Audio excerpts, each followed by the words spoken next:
Titration is practical.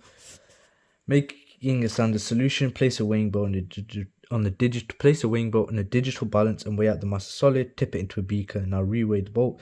Subtract the mass of the boat from the mass of the boat and solid together to find precise mass of solid. Add distilled water to the beaker and stir until it's all dissolved. Tip the solution into a volumetric flask / graduated flask and use a funnel to ensure it all goes in. Rinse the beaker and stirring rod with distilled water and add to the flask. This ensures no solute is clinging to the beaker / rod.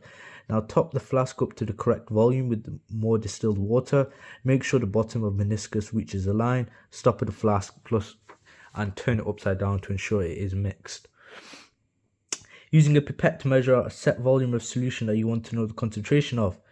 Put it in a flask, add few drops of appropriate indicator to the flask, fill a burette with a standard solution of the acid. Use a funnel to carefully pour acid into burette. Now you're ready to titrate.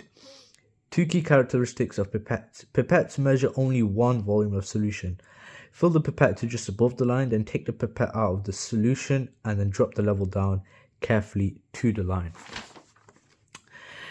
So, first things first, you want to do a rough titration to get an idea of the end point, the exact point the alkali is neutralized and indicate changes color.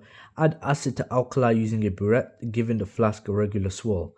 Do an accurate titration, and we want to take an initial reading to see how much acid is in the burette, then run the acid into within 2 centimeters cube of the end point. At this stage, we add it dropwise. At this stage, once we're running the acid in 2 centimeters cube end point, work out the amount of acid used to neutralize alkali.